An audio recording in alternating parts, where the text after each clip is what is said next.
So hello everyone, and welcome to the Telegeriatric Research Fellowship, our Zoom meeting. We're gonna start in a few minutes.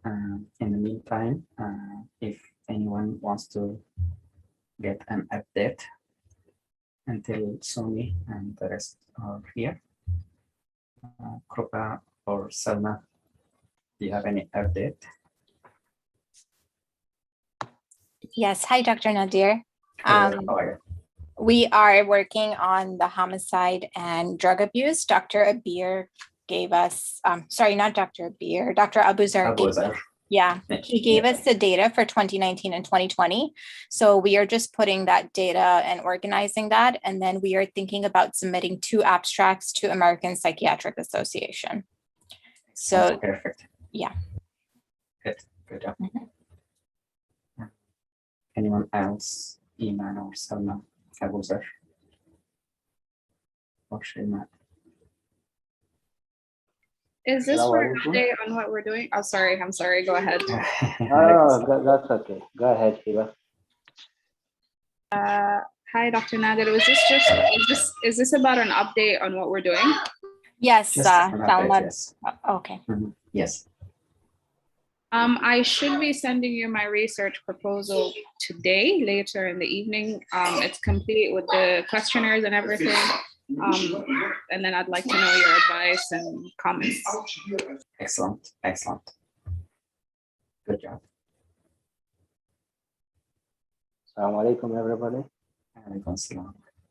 Yes, Dr. Nadir, I am doing the suicide rate before and during pandemic, and we are working on this project. So Dr. Shema, Muhammad Yani, Ali, Lubaba, and Sarah, and Hadil.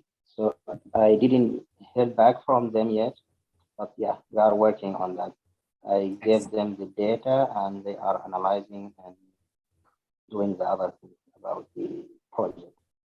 So excellent. Yeah. Excellent. Thank you. Thank you. Yeah. If Dr. Shema or Ali or anybody has any update about the project, they can jump in and tell us about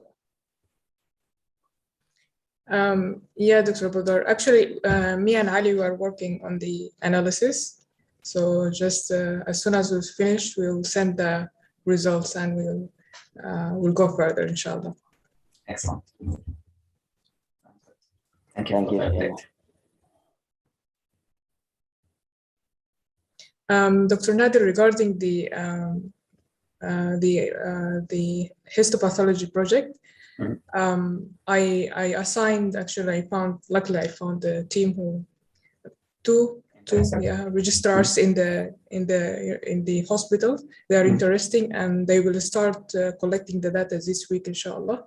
So I'm just waiting to hear from them, inshallah. Great. And it's from one hospital or more than one? We're starting from one hospital only. That's good. That's good. Yeah, I think one would be doable. It will be easy on that. Yes. Thank you.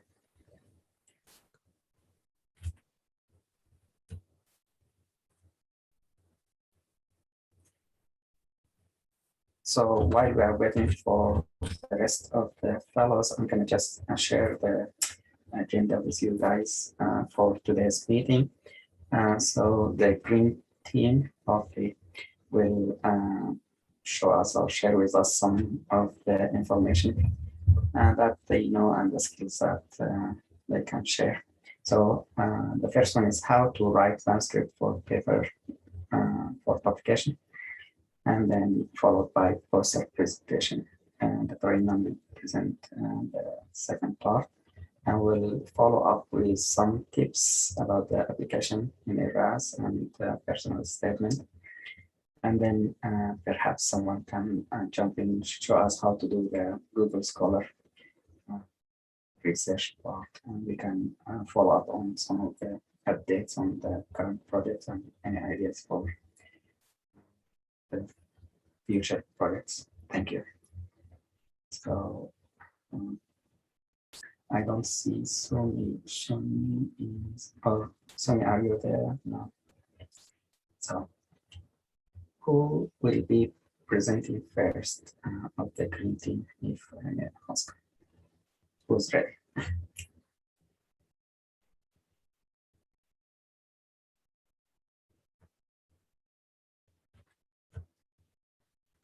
Maybe Iman, if Dr. Iman, if you are Yeah, I can. ready, Yeah, we I can go. go with that. So Yeah. Should I all right. start right Yeah. away? And we can start, yes. It's Okay. recorded, so whenever Sure. Let me just share you my are screen. ready. Yes, If someone can confirm they can see my screen. we can see that, yes. Okay, perfect. So I'm with the purple team. I was Oh, supposed okay. to present last week, but I couldn't. And so I will be presenting how to prepare a scientific poster. So I want to start off with a saying that I've always found relevant when it comes to preparing my poster presentations for conferences. And it's a quote by Paul Arden that says, "The more strikingly visual your presentation is, the more people will remember it. And more importantly, they will remember you." Now, what's the takeaway from this saying? The takeaway is basically make your poster memorable, right? And how do we make it memorable? That's the point of this presentation. A lot of us tend to make a mistake of overpopulating our poster or cramming in too much information in our poster.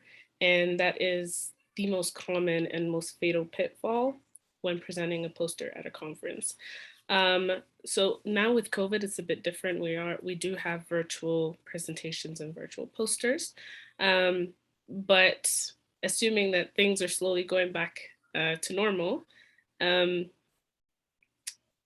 we need to remember that you have less than 5 minutes to attract whoever's walking by your poster.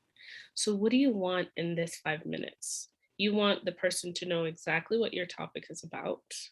You want them to look at your poster, to scan and know and come out with at least one useful thing or one new up-to-date thing.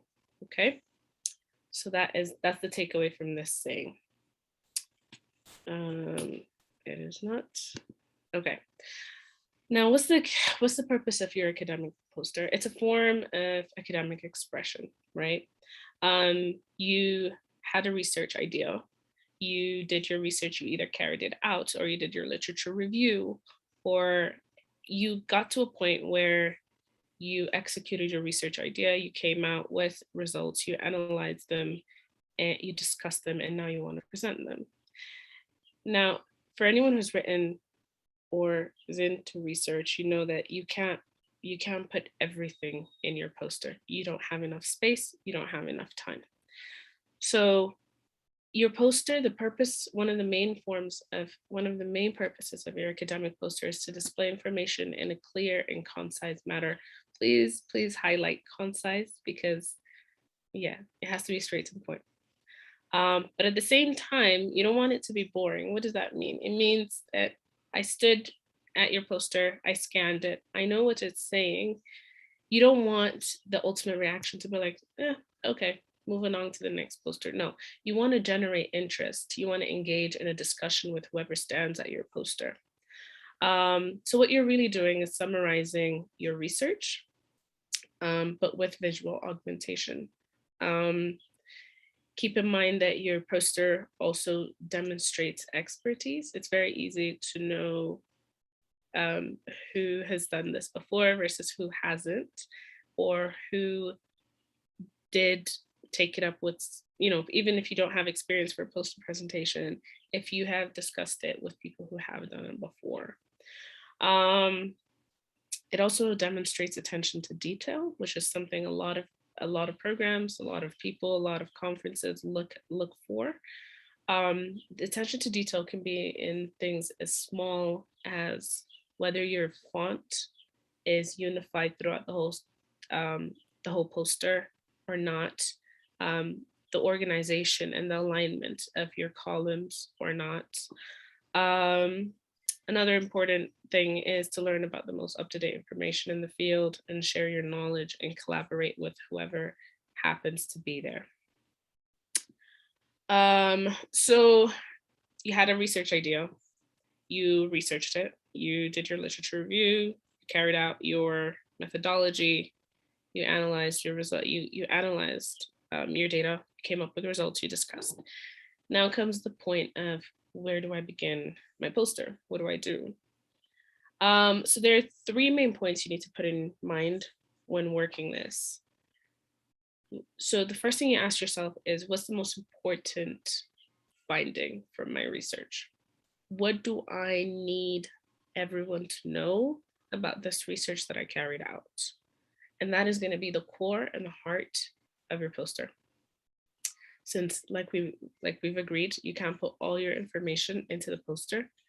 You're gonna do what's known as hierarchy. You rank it, basically the most important information versus not. So the most important finding from my research, or my most outstanding finding from my research, serves as the core for your presentation. Now, the second thing you need to look at is, how can I visually share my research with conference attendees? What does this mean? It means you need, once again, you have 5 minutes. You want people to know everything. I don't think people are going to be standing there wanting to read every single sentence on your poster. So what does that mean? It means you have to use visual tools, right? You need to replace words with visual tools when appropriate. Try to aim to minimize your wording and maximize your visual tools, okay? Visual tools can be charts, they can be graphs, they can be photos, they can be tables, they can be figures. You can go above and beyond with your visual tools. You can get creative with your visual tools, because visual tools tend to attract attention more than text. For anyone who's actually been at a conference, you notice that you tend to gravitate towards the posters that don't have a lot of writing. It's not writing dense, but rather visually appealing and visually attractive. And then the third thing to keep in mind when preparing your poster is, what kind of information can I convey during my talk, okay, that will complement my poster. So if, for instance, I have a poster about the use of pulse oximetry in detection of congenital heart diseases, for example, I am going to think of, okay, what is the most important thing that I came out with? Okay, so I'm going to think that, all right, my research demonstrated that I can use pulse ox in the first 24 hours to diagnose CHD in children and newborns. So I need people, whoever's going to pass by my poster, that's the most important thing that they need to walk away with. The second thing is, I'm going to make it attractive, right? I'm going to put my pulse ox, I'm going to put my tables, I'm going to put my graphs. But moving on to the third point is, while I have those 2 to 5 minutes talking to whoever's stopping by my poster, I need to know exactly what kind of words, what kind of message I'm going to present and I'm going to say during this 2 to 5 minutes that will complement my poster. So if my poster is talking once again about the pulse ox in congenital heart disease, the use of pulse ox in diagnosing congenital heart disease, I don't want to be standing there and talking about, I don't know, the weather, for example, okay? We're talking about a topic that's not complete, that will not complement my poster or my findings. That is also another pitfall that people fall into. So it brings us, we gravitate towards what makes a good poster. A general rule is that important information should be readable from about 10 feet away. I don't know how reliable that is, personally. There are a lot of factors come into play about this. A lot of factors, how crowded the conference is, how much time you're given, what's the space you're given. That's independent of other factors, like visuals and glasses and all of that. But generally speaking, I think what is trying to be conveyed here is that it should be clear from a good distance away. You don't want people to reach all the way up to your poster before they can see or read what is being said. Okay. Your title should always be short and draws interest. Don't drag a title that is going to take up a minute for people to read. Make it short, make it catchy. Okay. Let it leave people with a question mark, like, I wonder what this poster is talking about.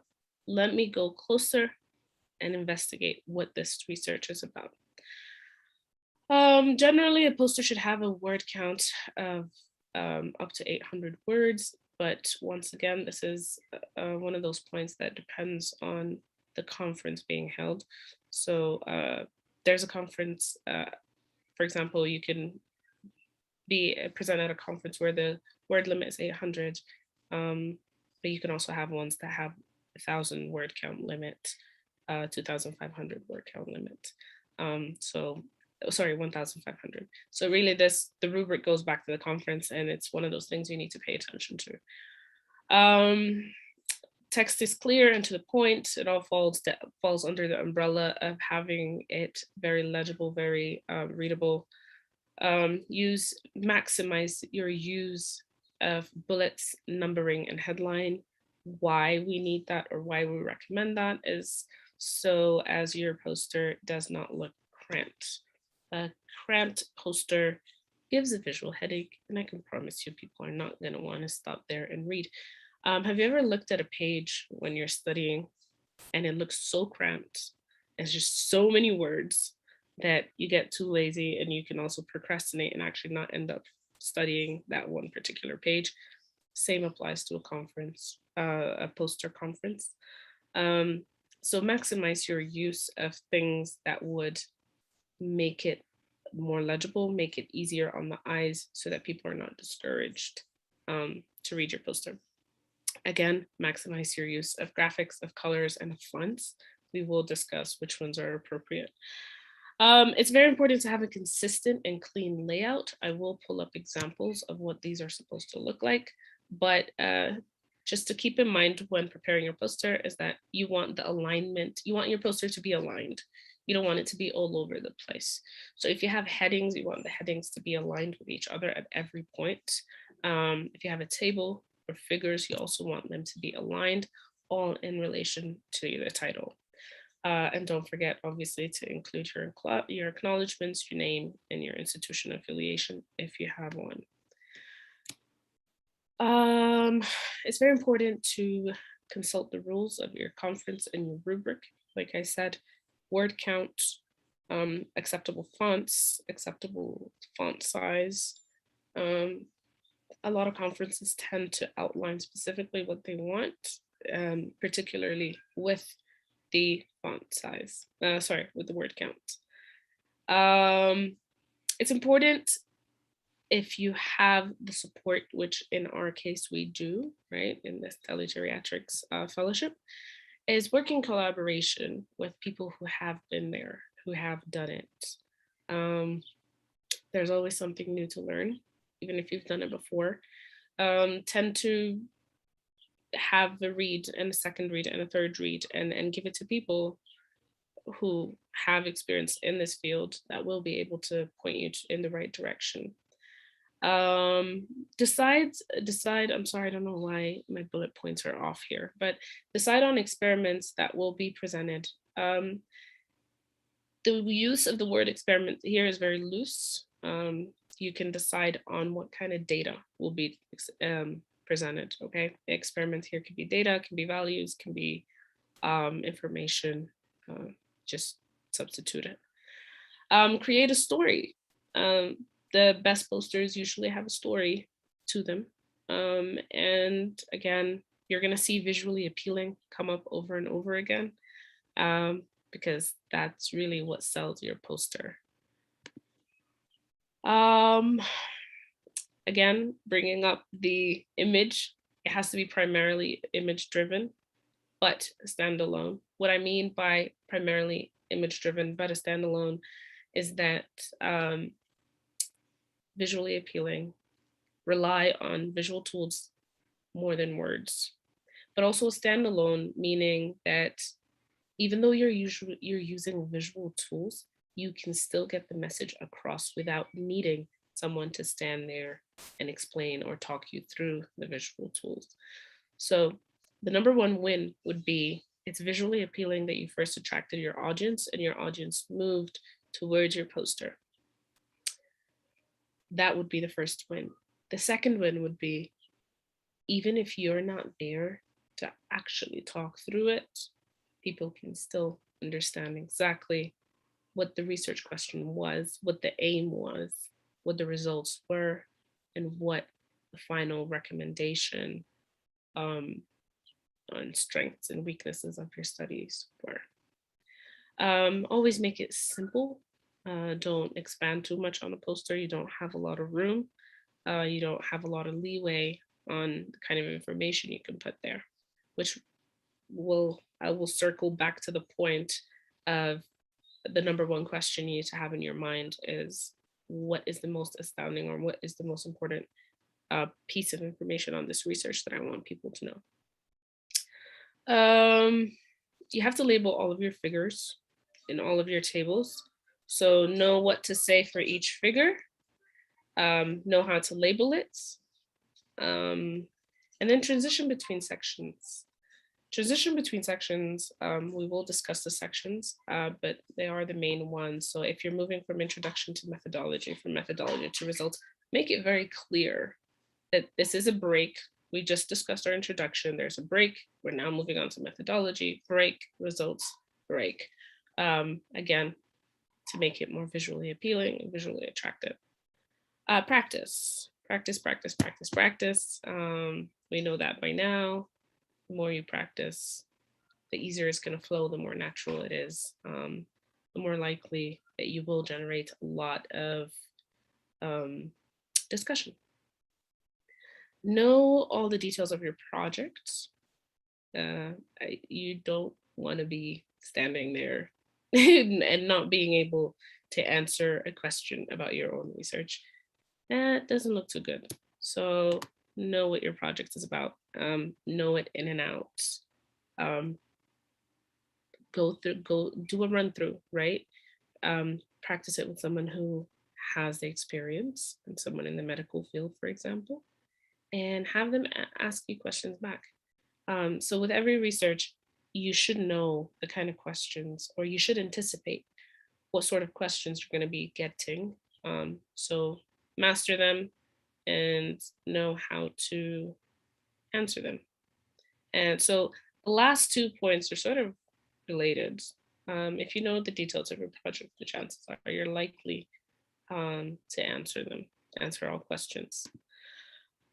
So now we move on to the actual technical part. The main parts of a poster is your title.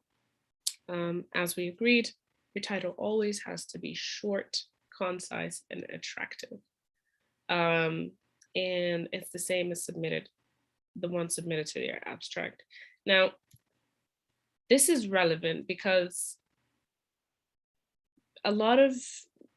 it could be a pitfall depending on how you look at it or depending on how you deal with it. A lot of people think that, and trust me, I'm one of them too, a lot of times. A lot of people think that once you have your abstract, all you're going to do is copy paste your abstract into a poster form, and that's your poster. That is not your poster. Okay. You are going to have to either scale down. Most of the time you do scale down from your abstract for your poster, or you're moving. An abstract is very word count heavy, in a sense. You don't have any visuals in your abstract. So what you're going to end up doing is, again, taking your most important information from your abstract, placing it into your poster, and then adding your visual tools. You might end up expanding on methodology and results from your actual paper as opposed to your abstract. Another part of the poster is, don't forget to name your name, obviously, in your campus or your affiliation. And then your core content, which is your abstract. This is one of those controversial things. Some conferences do not require an abstract added to your poster.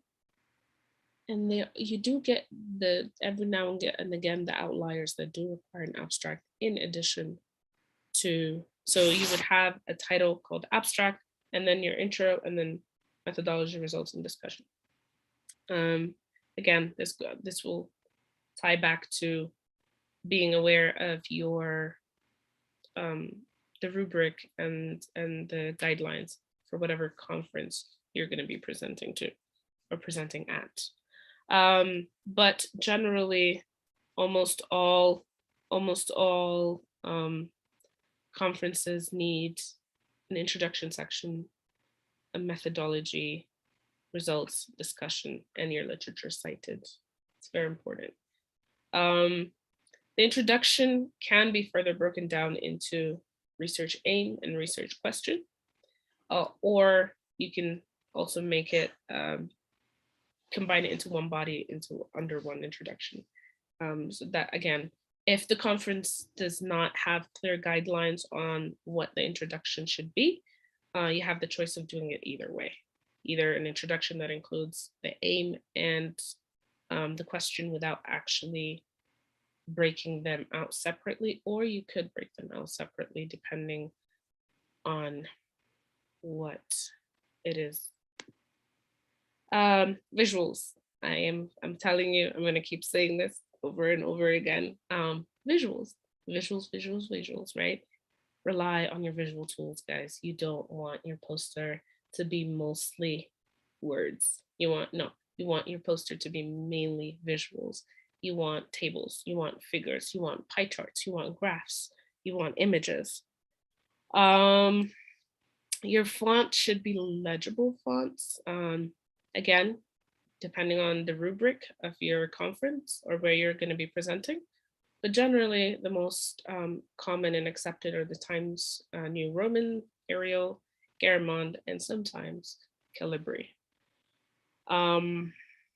There are specific campuses that use specific fonts. Again, just pay attention to that. And you need no smaller than 16-point fonts.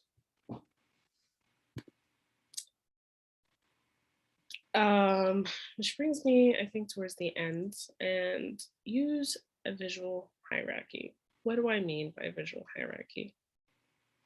The most important image is going to be the centered image. And by centered, it doesn't necessarily have to be in the center of your poster, but it's going to be the largest, for example, right? It's going to be the one that you're going to base all your information around. You're going to tie it into all the information. If you have something that's really a really important graph, you're not going to place it in the bottom right corner of your poster. That's what's meant by a visual hierarchy. And always remember, a picture is worth 1,000 words. So instead of saying, I did a narrative or systematic review on 12 papers and will publish between the years 2017 and 2020. So instead of writing all of that in your methodology, instead, you can turn it into a table that has the year of publication, what sort of study it was, and a column for results. And that way, your systematic review all of a sudden is all condensed into one picture or one graph or one image or one table that speaks 1,000 words.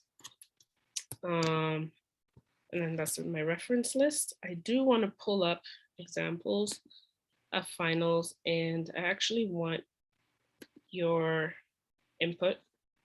If you guys can let me know, I want you to compare two posters, scientific posters. Both have been presented at conferences. This one was presented at the RCPCH conference, the Royal College of Pediatrics, and then another one as well.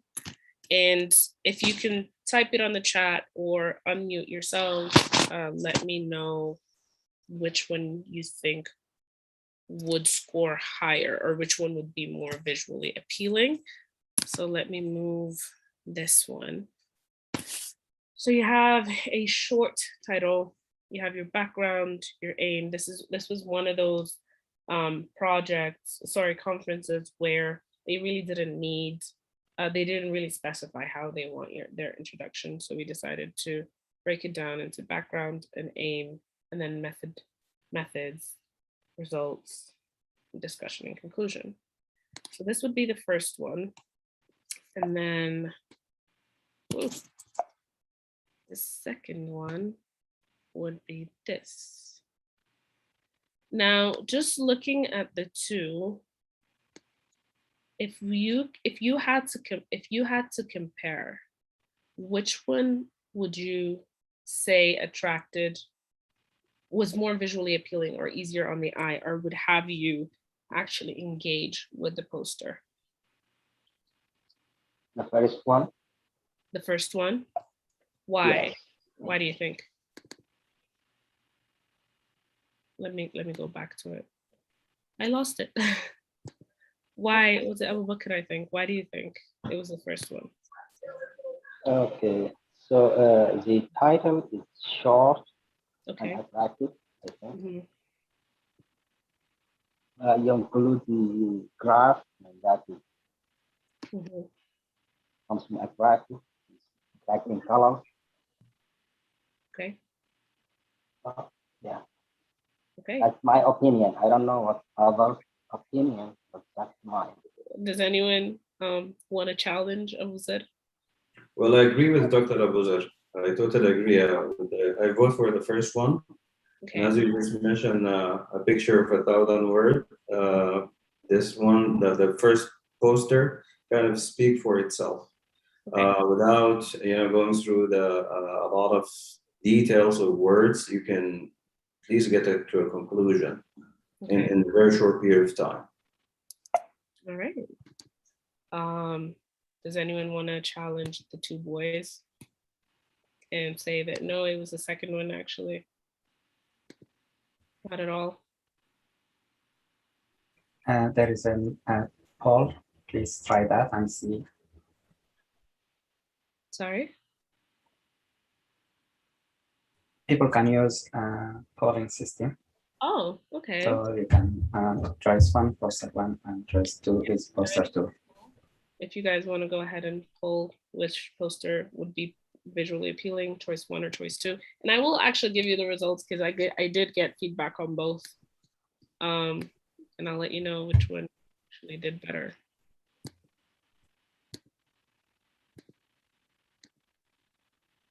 I'll just give it around a minute or 30 seconds.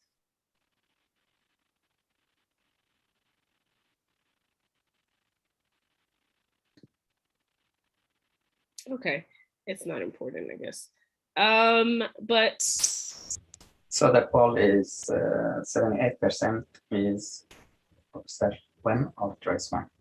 Okay, 78%. Cool. And actually 78% of you were right. They were both presented at the conference, and feedback was actually for the first one. It was actually the first one that made it through the awards, and it turned out to be for exactly the reason Abuzar and I think Muhammad stated, is that you can glimpse, you can look at it, you just putting the title and the two figures together, you know exactly what we're trying to do. You know exactly what the results were, and it actually generated a lot of discussion as opposed to the second one. And that's basically it, guys. Visuals, visuals, visuals.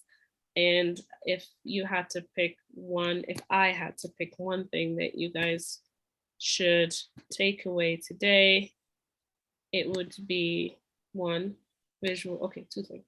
Let's pick two things that you should go away with today. It's A, your visuals. Use all your visual tools.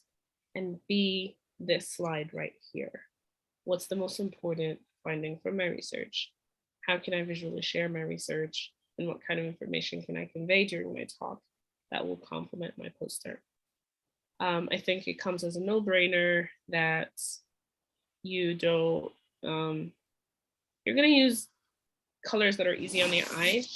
The general rule is use dark font and lighter background. And make sure that where your title is a different color than the rest of the poster. And that's about it for me. Thank you very much. Thank you so much, Dr. Iman. That's really great and concise and to the point. And I just want to comment this beautifully presented. So the idea is to work on your poster so that when you hang it up, it will be, as Dr. Iman mentioned, attract some people to stay and look at it and read some, and maybe they can benefit from your answers if they have some questions. I will share with you one more abstract just for an example. So this is from MSU, and the idea, as she mentioned, focus on the title, supposed to be attractive, short, just to highlight some of the things that you need to focus on. The readability of the fonts, make sure it's not crowded, reference to your institutions, and then make it in a way that it's going through smoothly. You can use graphs, you can use images, you can use charts, and the diagram of the hierarchy of the steps what you did as far as procedure and so forth. So this is not the greatest one, but just to highlight you how you visualize your poster before you put things together. Thank you. Any questions?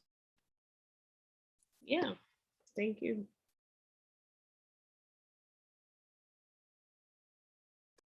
This is really a great presentation. Sumi, you want to continue?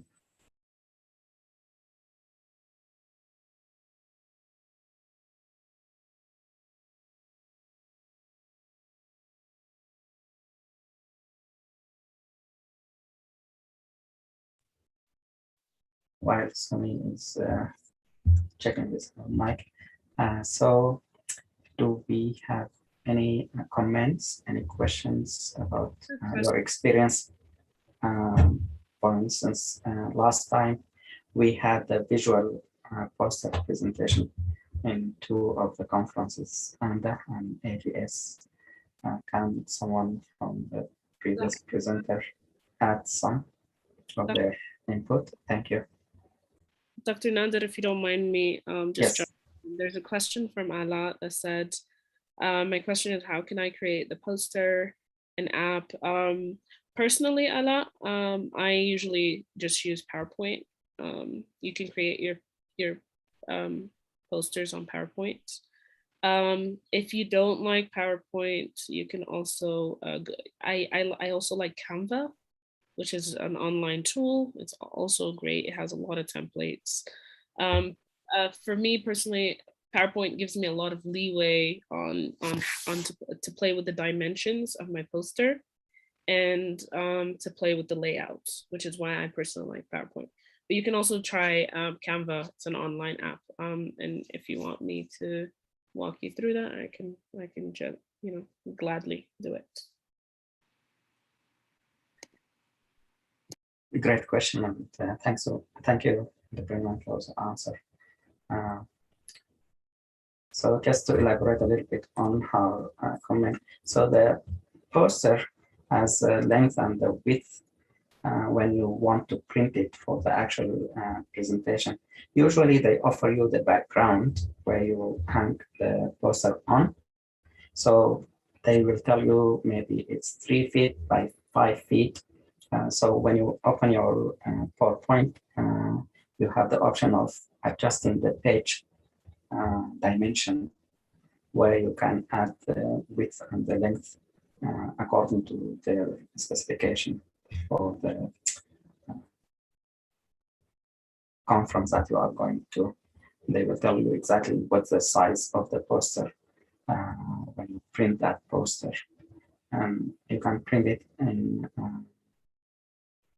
university, like at the institution, or there are some stores that are known to print big posters. So we can talk about that later if when we reach that point. But for the purpose of the virtual poster presentation, you can also use PowerPoint or other ways like the I mentioned.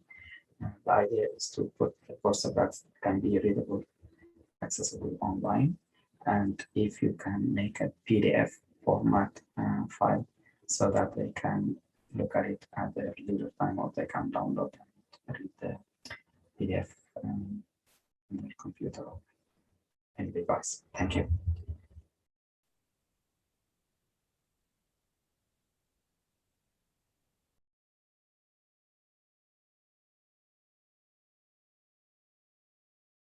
Iman, can you share the Canva? Yeah, I will right now. Please, thank you.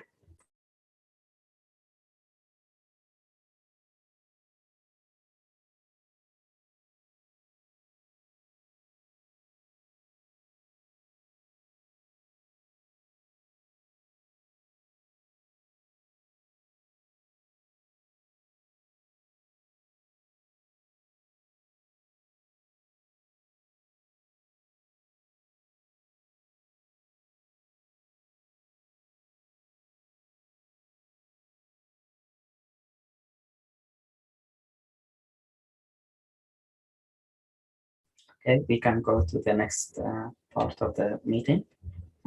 Whoever ready for the next part, please jump in and we can start right away. Thank you.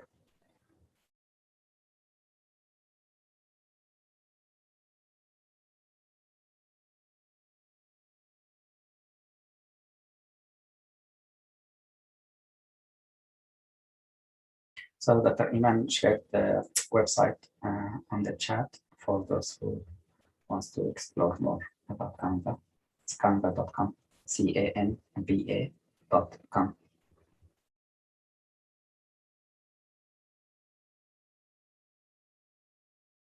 So let me put Ali or Lubaba on the spot. What's your reflection like when you presented last time, or maybe soon can give us some feedback when you did the virtual poster? Hello, assalamu alaikum. Good afternoon, everyone. I apologize for joining late today. So regarding the virtual presentation last year for our project, it was a poster. And I believe I shared it when I present, but I'm not sure if I can locate it here again and share it. But as you said, we utilize PowerPoint to do it because it's not on in person, but I assume that this year is going to be, if there is in-person presentation, that you have to print it out in the platform they required and then present it. But the fact that it was virtual, I think it's easier because I heard a lot of pitfalls with printing and taking it to the area where you present. I'm happy to answer and help whoever wants to create a poster.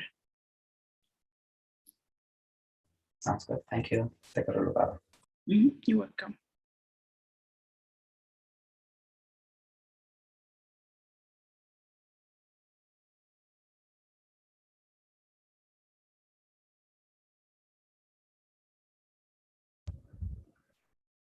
Hi, everyone. Can you hear everybody? I have a bit issue. The voice is probably breaking. So I also, me and Omnia also present last year at AGS poster. There's the cardiovascular risk factor, Association of Cardiovascular Risk Factor with COVID. And that was a Zoom, like a virtual meeting as usual due to the pandemic. So it went very well. And as usual, Dr. Nadir mentioned already that they provide us a template already, and we both worked on it, and we practiced literally like so many times because it was virtual. And at some point, like like we both practices like one person is like judge and another person is just a listener that way, and that also helped. So we are like questioning each other, and then we have 4 groups. So we shared our recorded video to our groups, so we can have some valuable feedback. And when everybody is like gave a feedback, then we uploaded our virtual presentation, and that's how we did last year. But it was a great experience because I did present in ASCO previous time, but I never present virtually. So it was a great presentation and great practice. That's my experience. Thank you. Thank you so much. Sorry.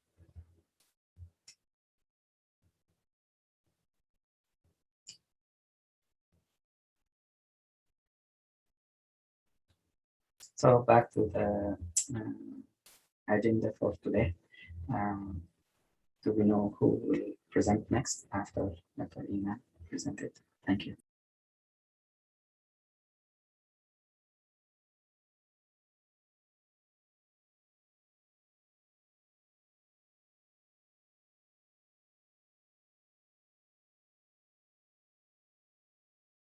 While we are getting the slides uploaded or the presenter will be ready, I just want to share with you some of the, like we talk about Google Scholar. So when you are searching for certain articles as a reference for your project, poster or manuscript, you're gonna use it the same way you are using PubMed. So you go to Scholar and then screen. So you type Coursera or Google Scholar, and there you can search for some of your topic. Basically, it depends on the keywords that you think about. There are some tips that you can go through for searching the library there. So you can go over these tips. It will help you limit your results, and hopefully it will be with some actual PDF file so that you can review the reference in detail when you are using that. The other options, when you want to look at an article, you can also see the citations from that reference. You have 2 options.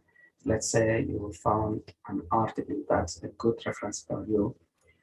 You can look at the references for that particular article, and you may find more articles or references for your paper or poster.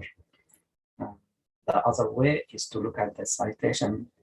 Whoever cites that article might have some also related information for you guys. This is just a brief introduction about Google Scholar. Okay, Ali, you can lead the. Thank you. Thank you, Dr. Nadir. And thank you, Dr. Iman, for the presentation. Hello, everyone. Going back to our agenda for today. So we supposed to talk about a manuscript for paper publication, right? I don't know who's going to present, but in the meanwhile, if anyone is prepared, for other agenda. Regarding the poster presentation, we had at AGS, we had the video presentation. We did not have a poster, but Marwa had it as a poster. So I'm going to look for it. I'm going to share it in the app. I don't know if she had it before. Yeah, but anyways, I'm going to for it and upload it if it's not uploaded yet. So we also have to discuss about the ERAS application improvement and personal statement. So anyone from the fellows has a comment or any tips for ERAS application or the personal statement? I don't see any upcoming webinars for the supplemental ERAS, but some talk about the what's called signaling and how careful we should be when we signal those programs.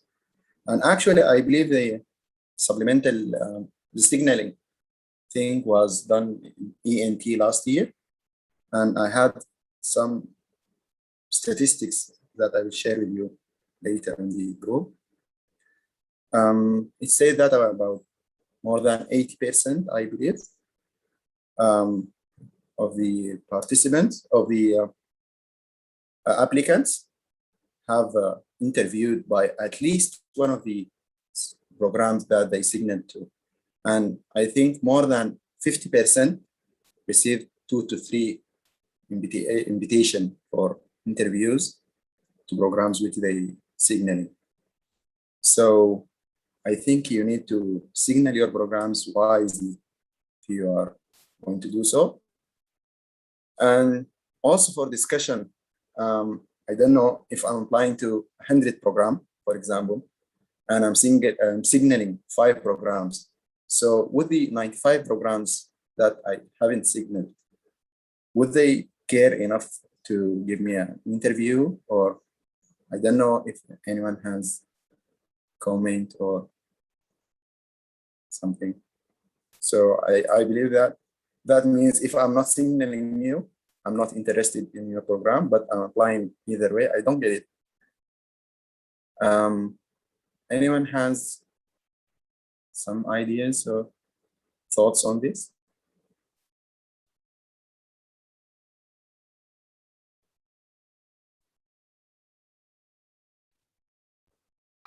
It's a good question, Dr. Ali, but as we know, all of us knew about this issue. We're still searching and asking how to do that correctly. Maybe next meeting we will have answer to these questions properly. But hopefully, yeah, hopefully we get results, because this is something new, I believe, for all of us. Everyone, yeah. Yes, we need to choose our programs wisely. Anyways, anyone has any tips for personal statement, or maybe the common or the standard ERAS application? I do have a question for maybe the old fellows and Dr. Nader. What about our abstracts? Are they considered to be poster presentation? Are they published at Yamda? We can say it's published, or what are they? In which category do they fit? I don't know if Lubaba or Sumi or anyone can give feedback. Or so for the previous year, when we submitted for Yamda and AGS, that will be published, and you can locate the links if you want to add. I think it's DOI number, and that will have the link for your abstract or posters in the journal. For this year, so we have a couple of abstracts we submitted so far, and we are working on some ongoing projects, so we did not submit some. So for these ones that we already submitted, you will put the title and the authors and where you submit it, and between parentheses, you put submitted and the date of submission. Let's say July or August 2021. When you have the interview, at that time, you might have a result. If this was accepted, then you can talk about that. You can just inject it in your interview. You can just say, by the way, the abstract that you submitted or the paper that you submitted has been accepted and published in so-and-so journal. So at that time, you can change or update your publications that you have. If I answer your question right, in or Lubaba, go ahead. Yeah, I'm just trying to bring up a question that we had in the WhatsApp group this week or this week, which was a hot question: where to place this geriatric research fellowship program in ERAS application. So definitely input from Dr. Nader and the other fellow will kind of definitely help here. Thank you.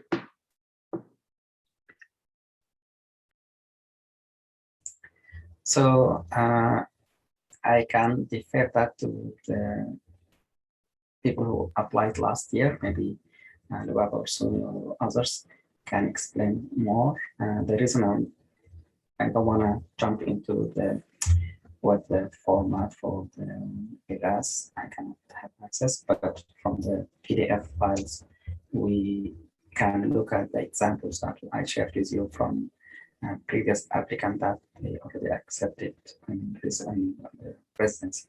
So if you look at them, they put it somewhere there. We can follow the same rules, or you can change it.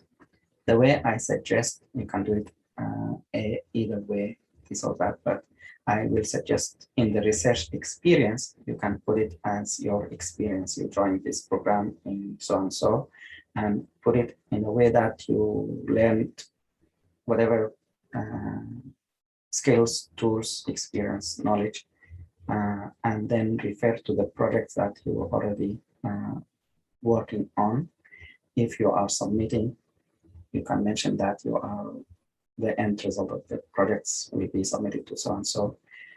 If you already submit, then you can refer to your list of publications, so that in the publication list, you can put your project and submit it to. If it results in acceptance, then project and accept it in whatever conference or journal. If it's published, then you just put it as a published publication for your section of publication. So there are two places where you can refer to the Telegeriatric Research Fellowship. Jump in, Lubaba or Suni. Okay, thank you so much for the question and for the explanation, Dr. Nader.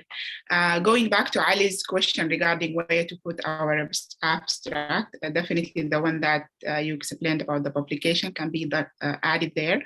But I think the one that we presented as a poster presentation, you can still add it in the other area too. For example, the effect of the pandemic on COVID and during the pandemic, the depression one is easier, short. And the other one that you guys presented as an oral presentation, you can add that. I recently asked about our webinar that we did, can be added as an oral presentation as well. So we are trying to promote ourselves as much as possible with this kind of things that we did. In addition to that, adding the research as research experience, I think will give you more area to write what Dr. Nader suggested, like what you learned, what you done here during the research experience, and the project that you are currently working in, that you are not able to put them in the publication area because they're not submitted yet, for example. So this is the thing I want to add to application, and good luck, everyone.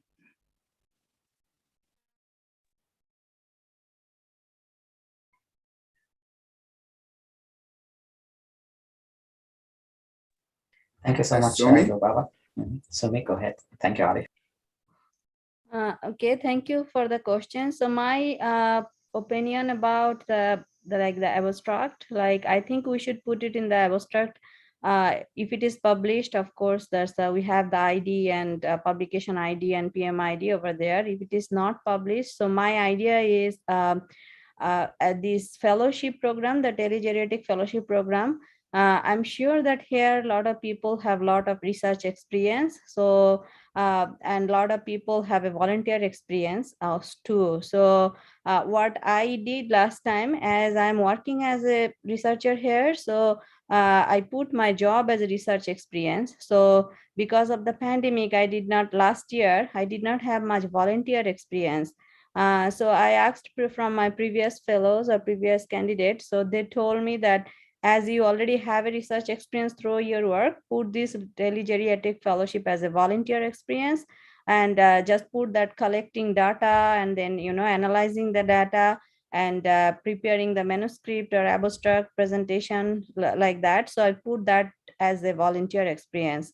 So I think it's better like who have already a lot of research experience, because basically the program director, they have a checklist, how much you did research, how much you did volunteer, everything is equally important, and volunteer experience is very valuable here. So they valued a lot those things. So I think it's based on the everybody's scenario, the either way it's not gonna harm. Of course, our main goal is we want to put everything in our application. So it's the art, like how you put it, and it has to be unique from like one person to another.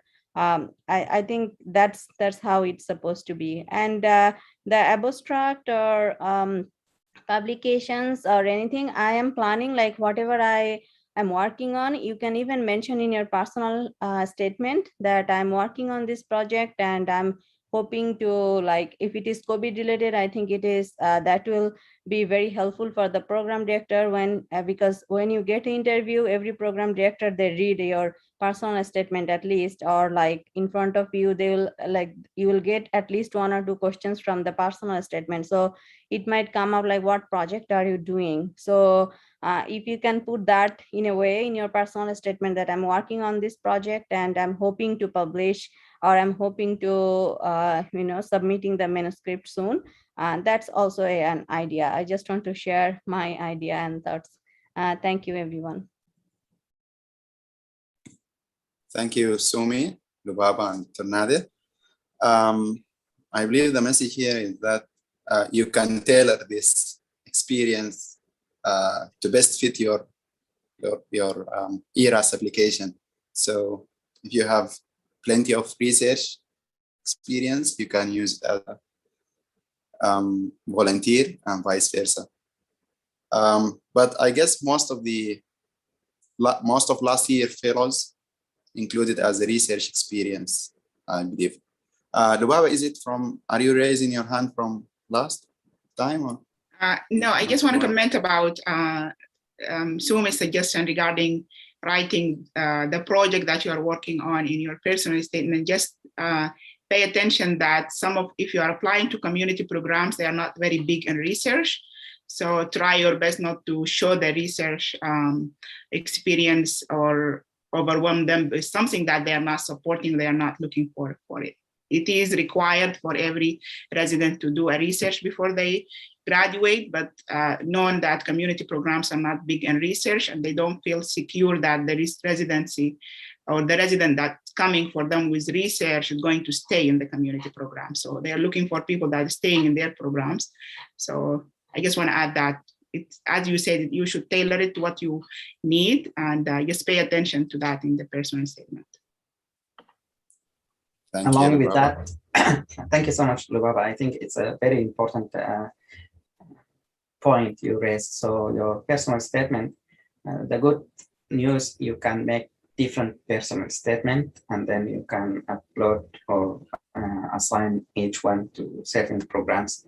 So you are right, some of the rural programs or community may not be as interested as academic programs, but what I suggest is when you have the list of programs that you selected to apply to, look at their websites and see what they are interested and what their residents currently are doing. I'm just gonna share with you, I did my first year in New Jersey in a small community program. At that time, we did not have a lot of publications or activity as much. Then I came to MSU and I saw everyone with more than one project going on and publication here and there. When I looked at the website of my program in New Jersey, nowadays, every resident is publishing left and right. So that program, most likely the program director was changed or someone in the faculty pushed on the activity for research. So even though it's a rural community-based program. So you need to look at the website, what I'm saying. Thank you. Thank you, Dr. Nadir. Does anyone have any comment or tips for personal statement or ERAS application? For me, when I, yes, okay. Raised his hand later, earlier, but you can comment, Ali, and then see if you have a question, comment. Thank you. Okay, okay. Tijani, if you have any comment, you can jump in. Yes. No, I just added my question to the chat. Can the fellowship program still fit under education? Because since it's a university organized program, can list it as part of the education or not? Thank you. This is a great question, and I'm not sure, to tell you the truth. What I suggest, if you prefer to put it, you can put it because it's a research program in a university, you are right, but it's not accredited by a big body, or you will have a certificate that's like MPH or something that you will put on your name at the end of the title or your title name. I did a postdoctoral fellowship in Boston, and that was supported by NIH, and it was an accredited program. So I did that in my resume when I put my education. I put it as postdoctoral fellowship because it's recognized at that time. Our fellowship is kind of a new one, so it's up to you guys if you want to put it in the educational part. You are definitely learning, I hope, and you can put it as a learning experience. So yes, if you will, if you want to put it in the research part, because you will have, I think, plenty of opportunity to explain what you are doing. That's also an option. If anyone wants to add, please go ahead. Okay, I see Lubaba is raising her hand. So, do you have a comment? I think this is from previously, sorry for that. But if no one has any other thing regarding the application, we can talk a little about how to request the letter of recommendation from a provider that you work with. So I'm sorry, I don't have ERAS open yet. So, but I think through the ERAS application itself, when you go to the letter of recommendation, it prompts you to send a request from the website itself. So from the website itself, it will give you an option either to waive the letter or not to waive it. So waiving the letter means the provider will upload the letter on your behalf, and you are not going to see the content of the letter. So if you are confident about your work, what the provider going to, the mentor going to write about you, I suggest that you waive the letter and just let it go with uploading by the attending. Other way, or if you are not confident about the content and you need to look at the letter, so you will unwave the letter. So you have the option to view the letter and read what's in the letter, and that will decide you're going to assign this letter for the programs. It's important to reach out to attendings or mentors early enough, because it needs about 2 weeks or maybe 10 days, which is 2 weeks actually, 10 working days, to be available for you to assign it to programs. So the earlier the better. And I think with it might take even longer if the process or the application season is started, because the ERAS will be more heavy and a lot of people are using it. I think that's a little bit about letter of recommendations, and make sure that a lot of attendings are very helpful. You can talk to them about what they knew what programs are looking for, so they can polish you as much as they can, and hopefully that will help you get invitations and looked at by the programs. From my experience with previous interviews, letter of recommendations really have a big weight in your application and the directors, how they view you, and from where the letter is coming is another point too. For example, I had my letter from Dr. Nader. Thank you so much. We can't appreciate that enough. The idea that his letter is coming from Michigan State University, it's by itself, it's a big thing, let alone what was written inside the letter. I had 2 interviews, one for fellowship and one for internal medicine program last year. Both of the directors were commenting about the content of the letter and from where the letter was sent. So it's really big to work on the letter of recommendation with your attending and mentors, and make sure that it is available on time and it has good content. That I assure you, Dr. Nader's letter, it's an like that. Thank you. Thank you so much, Lubaba, for that. I'm not sure about what you were talking about, but so thanks. The idea is, if you log into your ERAS, what I suggest is you start requesting a letter of recommendations. And if you want me to write you one, please do that as soon as you can, so that you can have it ready and you can assign it to as many programs as you wish. If you have more than one provider that you work with, it's also a good practice to request a letter of recommendation from them as early as you can. I don't think it's a complicated steps. I think you'll just put the name of the person, like my name, Nadir Abdurrahman, and MD, and maybe the institutions or the affiliation. So we put Michigan State University.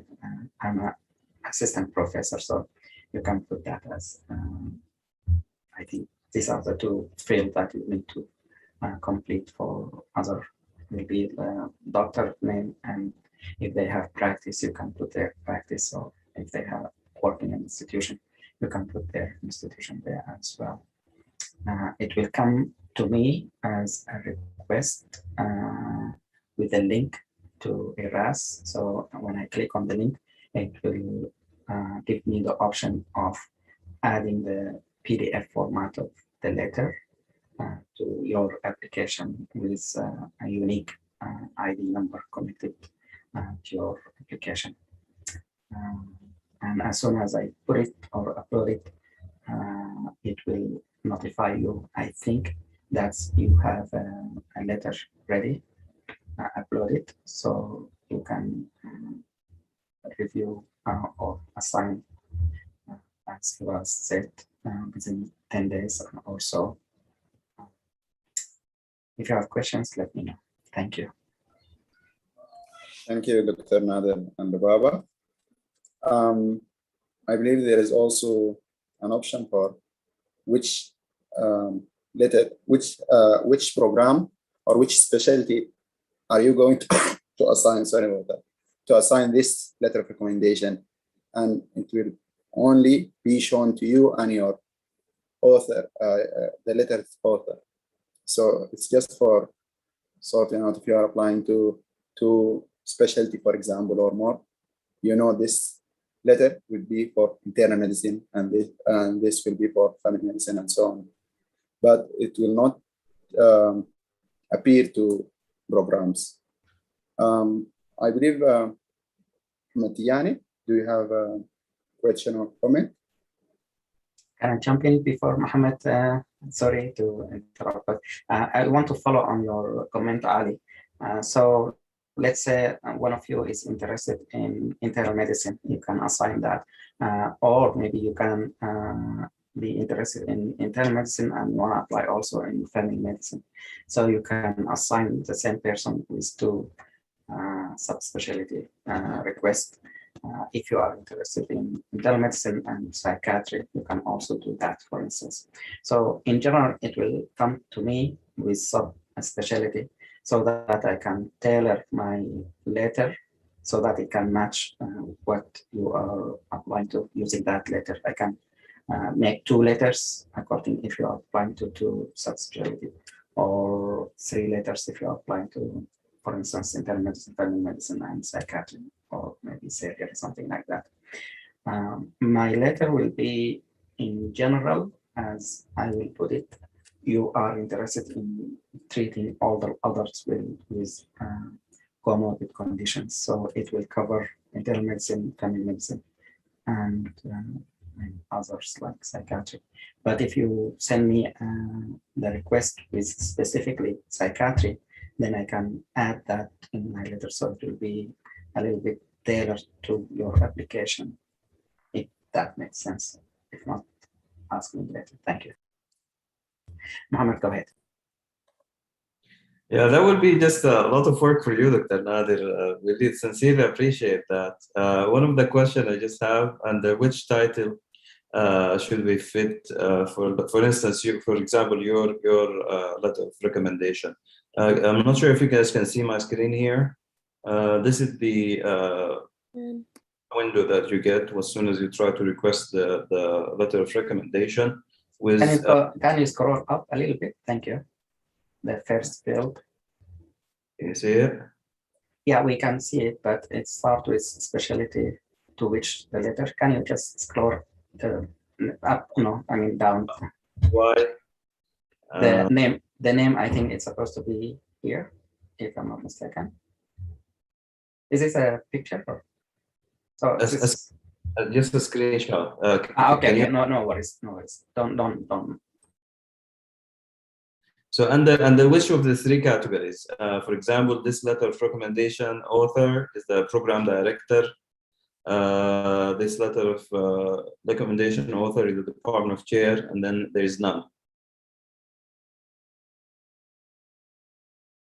So for me, it will be the program director for this program and the fellowship, the Telegeriatric fellowship. For others, it depends on if you are requesting from a chair of the department. If you work with someone who is a chair, then you will click this. If you work with a community attending, let's say a clinic where you work and you want to get it from the doctor there, it will be none. Okay, great. Thank you so much, Dr. Nadir. So I got it right. That's my biggest concern. Thank you again.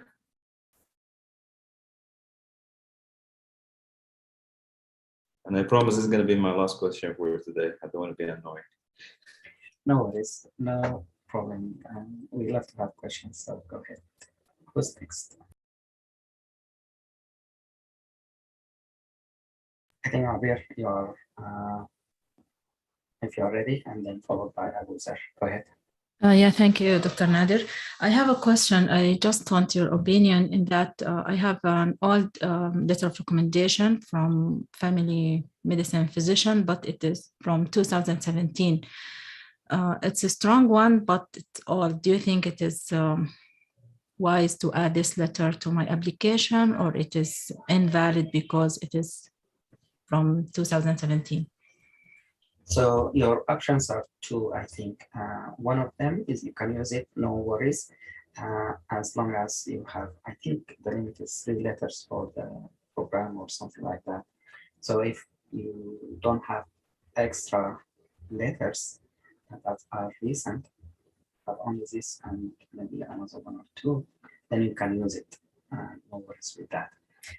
If you have access to the person who wrote the letter in 2017, and you can ask them to rewrite it or just update the date, that would be great. So that you will have a dated letter with your experience in 2017, but the date on the letter is current. That's a better option. If you can do it and the person who provides the letter is still available and can help you. If not, in the past, for me, I used letters several years.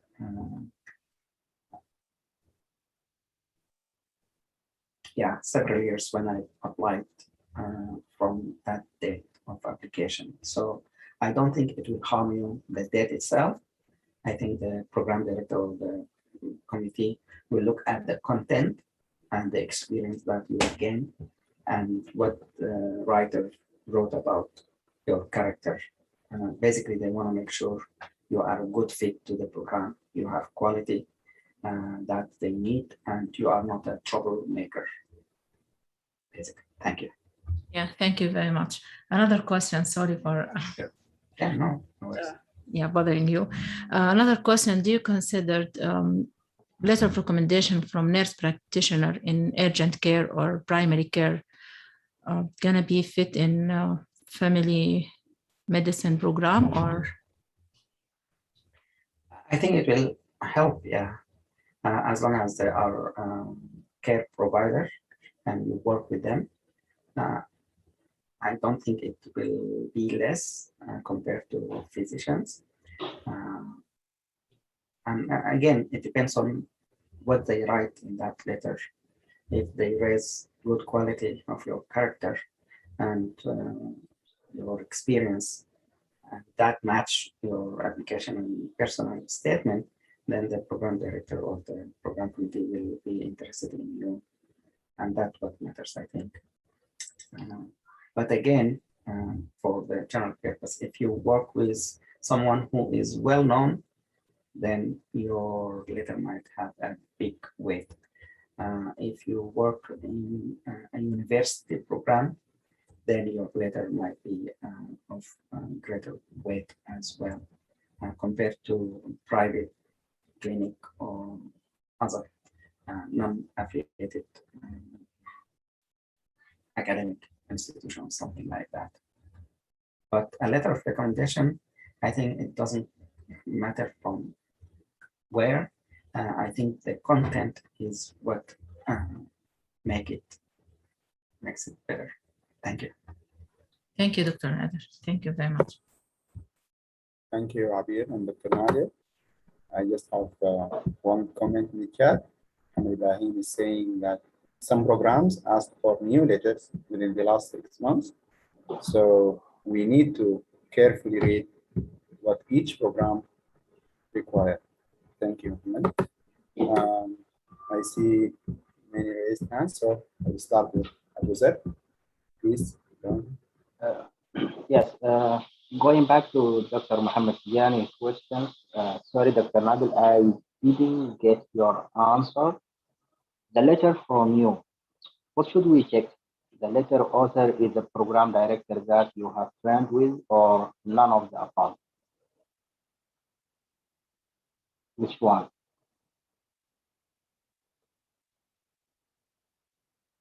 Hello? Can you hear us, Dr. Nader?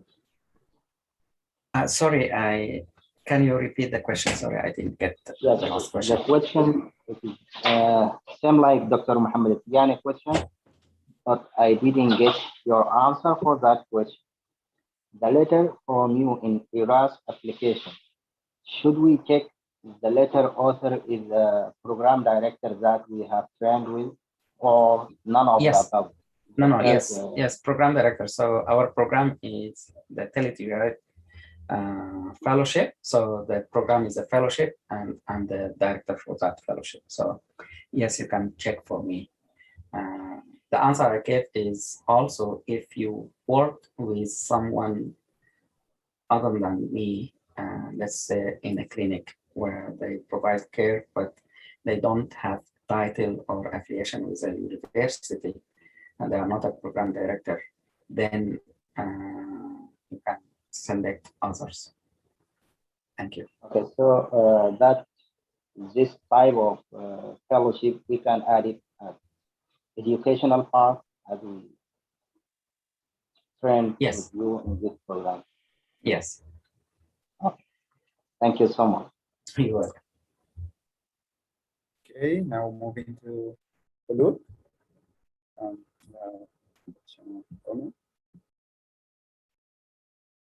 Khulud, can you hear me? Okay, so Hamidiyani. Yes. Okay, for that. Just have a question with the same question as Dr. Mohammed Tijani asked Dr. Nader about LOR. The title should we write there for Dr. Nader, if he don't mind? So my name is Nadir Abdurrahman, MD, if you want to add that, and the title will be Assistant Professor, and if you want to add Michigan State University, that might be. Okay, thank you so much, Nadir. You're Appreciate it. welcome. No problem. Thank you. Good luck. Thank you, Khulud. Moving to Abdul Mahmoud. Please jump in. Hello, everyone. So, Dr. Nader, my question is, if, for example, apply to two programs in the same kind of hospital, or either kind of community or university program. So, for example, family medicine and internal medicine. And we all know that we submitted a letter of personal statement that show that you're interested in this program, blah, blah, blah. So is this kind of any kind of contradiction between two of them? Because they're going to be evaluated in the same kind of hospital with the same committee. So what do you think about that? No, the reason I'm saying no, because the committee is totally different. So the department who runs the program are different. So I work with the Department of Family Medicine now with MSU, and they have their program, residency program in family medicine. So they have the committee from the family medicine department who looks at the applications for that program. When I did my residency, I did it in internal medicine. So I was trained by the internal medicine department, and they have their own different committee for the internal medicine program. So both committees don't talk to each other, and they don't say, oh, this applicant is good. Did he or she apply to you guys? There's no way for communication. And the reason because they are busy looking at all these applications, and I don't think they have time to chat around with other departments. So you can apply to multiple programs in the same location, institution, and so forth. So don't worry. Thank you, Doctor. Thank you all. Matiyani, is your hand from last one? Or No, I'm sorry. Sorry about that. The last time. no problem. So if we don't have any other questions, Khulud also is it from last time? Or? Anyway, if you have no other questions, maybe we can go to the our topics and updates on the projects. I know we started earlier with them, but if we have any other comments or additions, if are there any ideas or updates for our current projects? We have discussed them all. Dr. Nader, you are muted. Thank you. while people are collecting their thoughts about updating their projects. This is a sample of, or example of the poster presentation requirement or the rules or the regulation that you can get when you have an abstract that or poster that have been accepted. So for me, for instance, I submitted a poster for this conference and they accepted that poster. So this is the instructions I was given. So I can create it with PowerPoint. This is the size of the how it should be, and then the other details like the font, as Dr. Iman was mentioned, should be readable. So 12 point font. You can add the graphs or chart, but it shouldn't be small ones.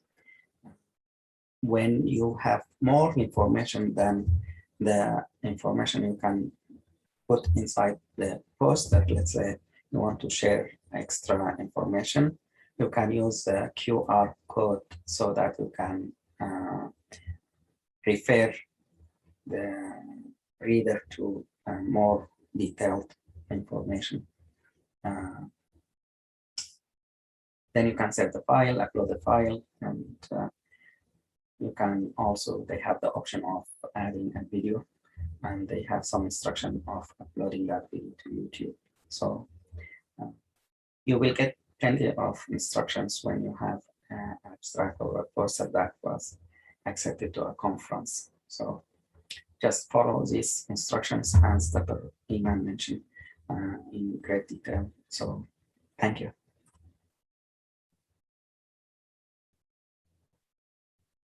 Thank you, Dr. Nadir, for sharing that. If anyone has any questions or comments, please raise your hand or type in the chat box. Okay. If no other questions or no updates, we can go to the Google Documents demonstration. I can share my screen.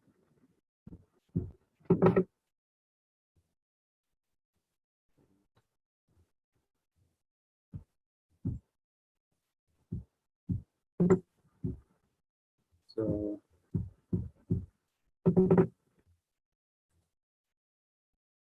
Google Documents is very basic and you don't need any advanced skills to use it. You just type here what you want to write, and the font size and the which font you like to use. You only go Times New fonts here and also area. You can underline whatever you like, and if you want to make it bold, also you want to highlight what you are writing. There is also a feature you can adjust here what you're writing. So, for example, if I'm text to use.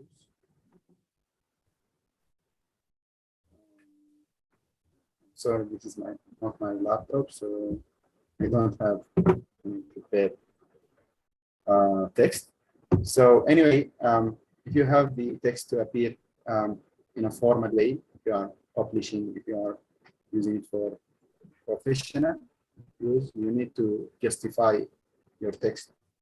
So as start and ends as the same line each line. I don't know if you can get my, but let me just give me a minute.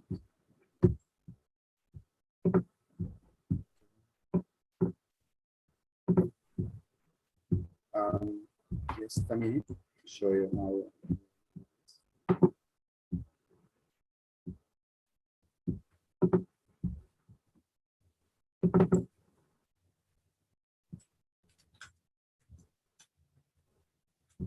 In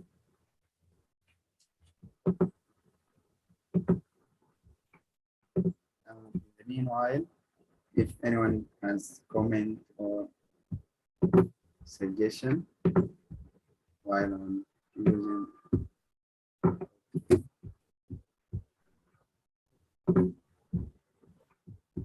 sorry for that.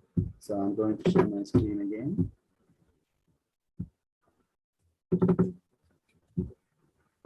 So here we have this text. As you can see,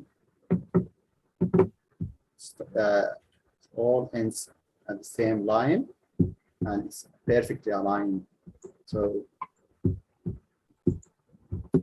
we start here.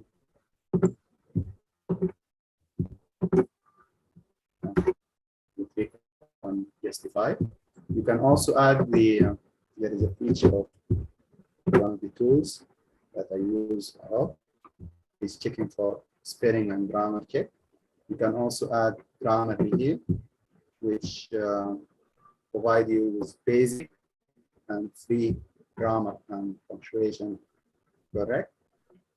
And I think the monthly fees for Grammarly, if you want to subscribe in an advanced subscription, cost you $13 or up to $20.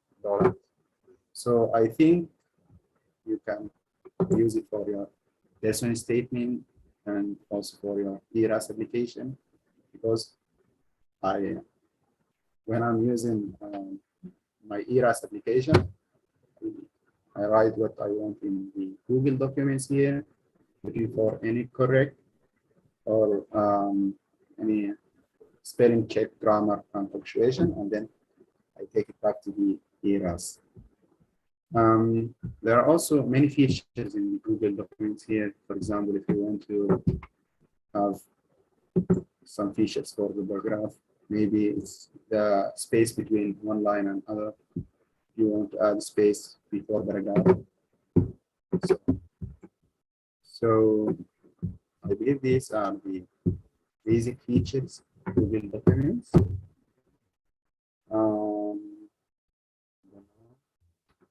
If you have anything to add or any questions on how to This is great, Ali.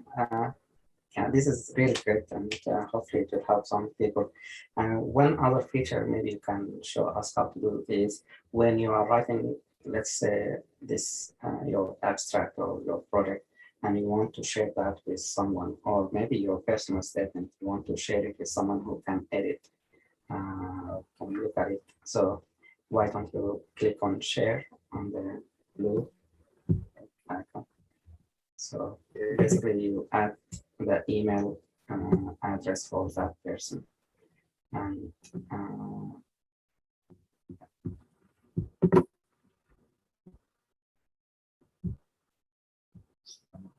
so here, when I click on share, here I can add any email address and also comment if I want him to become a viewer only. You want him to be edited, or maybe just comment on your, I don't know. So I'll try again. So basically you will give the permission for the person you want to share the document with, either for him or her to look at the document only. So it's reading accessibility only, or you can ask them to edit that document so they can go in and edit. So you can try that again. Okay, here, if you want to add, you can add me so that we can, okay. Here, you can specify if you want him to view only your document, if you want him to comment on your document and also edit it. Okay, and you can also here notify him or her by email. And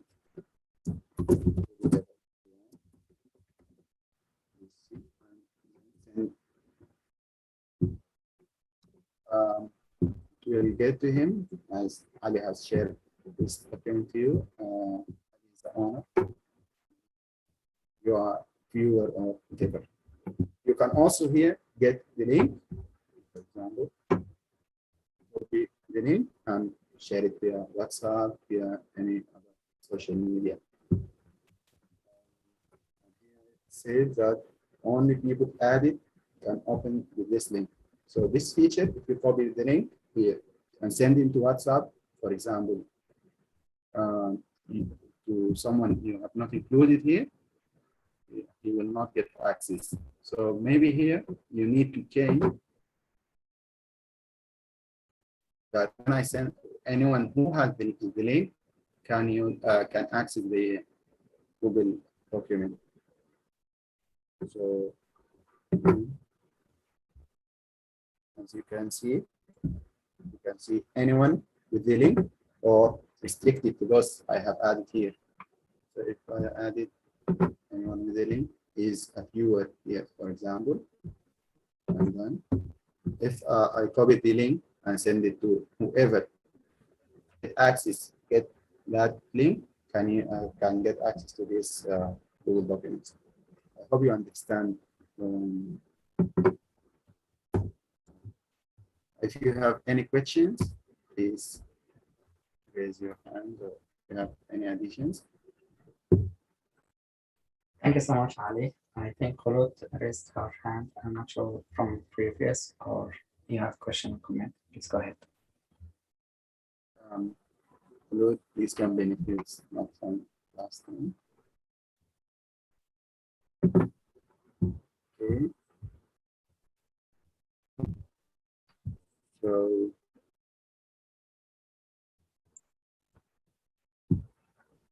if no other questions or comments, maybe we can discuss what we want to do for the next meeting. Can we share the app to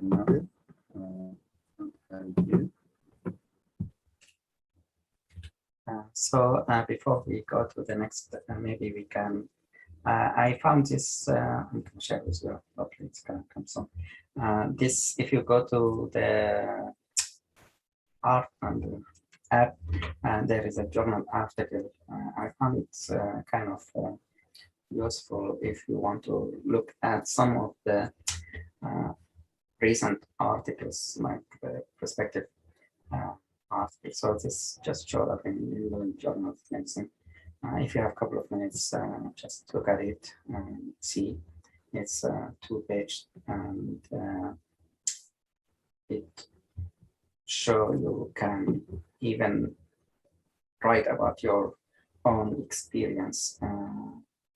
This about the experience of a doctor rounding on patients with COVID during COVID early time. But for you, you can write about any experience that you have or you had in the past. The same way, you just elaborate on that. You can write 1 page, you can write 2 pages, and you can submit it to this part or to these journals, and maybe they can accept from different perspectives. So this is one option if you want to increase your chances of writing publication. And you can put it in your submitted articles of publication of some projects that you can do as well. So look at it if you have time, and perhaps you can write something about your experience with us here in Telegeriatric, your experience using for those who already had the interview virtual last time, you can speak about that, or maybe you can talk about your experience with virtual posters. Whichever experience that you have, you can write about it in a small piece, 1 page, half a page, and submit it, and you might get accepted and published that way. Thank you. Now we can share the agenda for next week.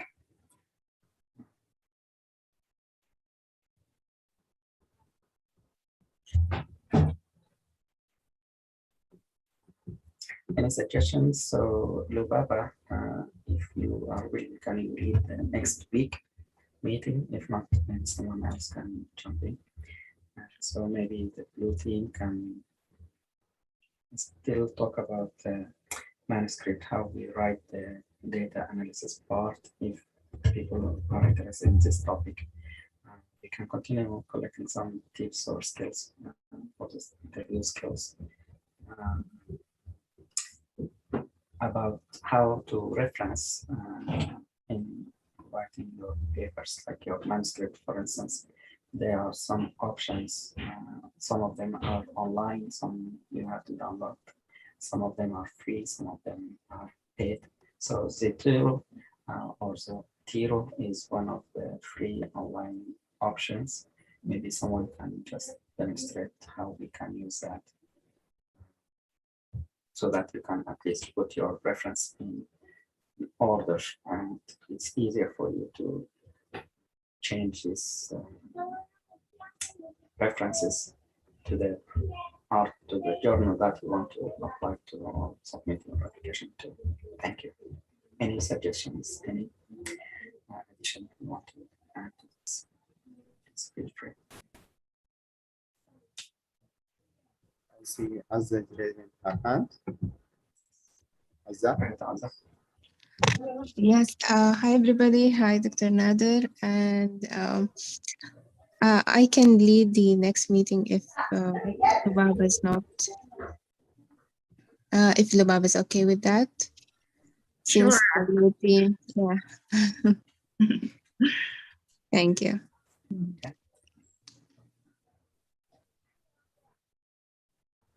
Thank you, Azza. Thank you, Azza. Do you have any other suggestions for the next meeting? Okay. I do have announcement. I don't know. It's Sarah Said is with us. Sarah, can you hear us? Okay. Anyways, Sarah Said, a great leader, has submitted actually has submitted our manuscript about this telegeriatric fellowship, and it's being reviewed now, and hopefully get accepted. So I would like to thank the team. I would like to thank Sarah Said for her great leadership ability, and also Dr. Nader for the enormous help and enormous supervision that he has provided us. Thank you all. I don't see her here, but anyways, do you have any other comments? Okay, Sarah said, if you can maybe tell us something about this experience and where are we now before we end this meeting? First of all, I would like to thank Dr. Nader for his valuable mentorship. It was not been possible without his guidance, and of course, this is the result of a great team as well. Like, it does not have been possible without their teamwork, cooperation, and their talents in the manuscript. So I actually appreciate that. We've did a wonderful work together. So I want to thank you all, and I hope it has been submitted to the the Journal of American Geriatric Society. I'm excited about it. It has a good impact factor around 5.4. So I hope it will help us raise the word and spread the word about our fellowship and how it's innovative and helpful. Not only for us as fellows in that program, but also as residents in being aware about the challenges that for the geriatric population are facing, and hopefully we can take the leadership and inspire other people to start similar programs like ours. So thanks again, Dr. Nader, and thanks the team. I actually appreciate your help and looking forward to its acceptance soon, inshallah. hopefully we will hear the good news. Maybe Dr. Nader, if you want to say something before we close this meeting. Thank you so much, Ali. Thank you, Sarah, and our team. Really, this is a great work and excellent job. And you work hard and you submitted the manuscript. Hopefully, we will hear good news soon. And as you said, hopefully it will spread the word, and hopefully more people will be aware of this program. And the idea is to promote geriatric medicine, promote research in this area, in this population, and help those who are applying for residency to get some knowledge, some skills in the setting of research practice and so forth. And hopefully this will be as tools that you will be using in the future in your career as a resident, as attending, as a specialist down the road. Hopefully this will help many people. Thank you so much. Great work. Thank you, Dr. Nader, and thank you, team. I just had one comment or suggestion for, I don't know, maybe next meeting or the one that follows. If someone can tell us about the impact factor and the other criteria for, I don't know, way to submit my abstract or my manuscript. So what's the impact factor and these things? Maybe any of the upcoming meetings, that would be greatly appreciated. Anyways, if no other comments or suggestions. So if you don't mind, Dr. Sarah, I'm gonna ask you speak about that. So using again, for instance,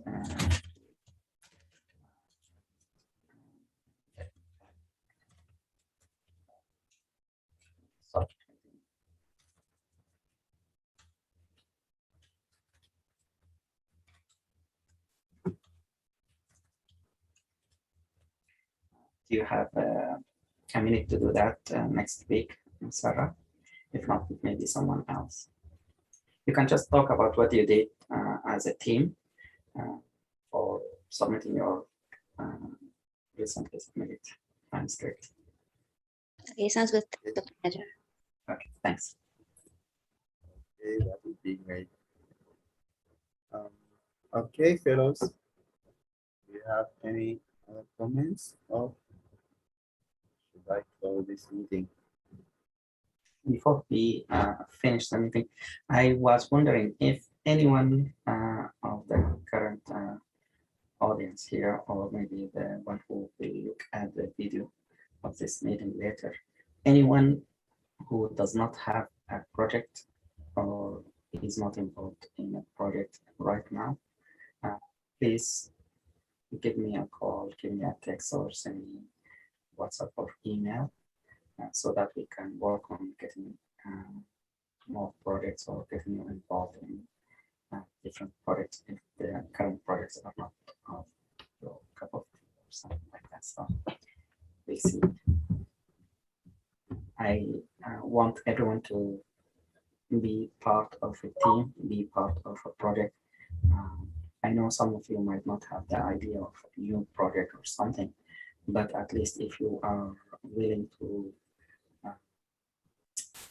share your energy, and so we can give you an idea, you can create a team, work together to maybe get a project work going on, and hopefully we can have results that's fruitful. Thank you. Thank you, Dr. Nader. I see Abu Dhar is raising his hand, so please jump in. Yes, I have a suggestion for the next meeting. So we need someone to talk about the other factors that impact our ERAS application, like year of graduation, scores, gap in CV, and how to compensate, how to fill out the gap. So we need someone to give us the truth, the opinion about gaps, how we can solve it, low score, how we can compensate, year of graduation. We can't change year of graduation, but we need to do something to compensate. So it is a suggestion. If someone can talk about it in the next meeting, that will be it. Thank you.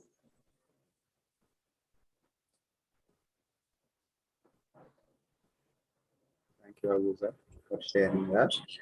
I think it's a great idea, Abuza, and perhaps we can talk about that next week in the part of the skills for interview, so that you will be prepared when they raise, we call them red flags, about what you mentioned, year of graduation, or if there is a gap or whatever limitation that you have in your application.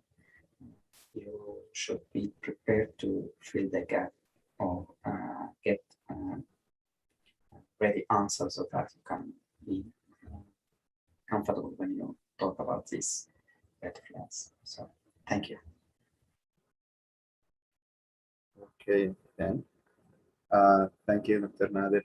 Thank you, Abuzar, also for the suggestion. Now, if you don't have any other suggestions or comments. Claude, have you raised your hand from previous, or you have any question? I think it's from previous one. Claude, you can compare. Okay. Internet connection.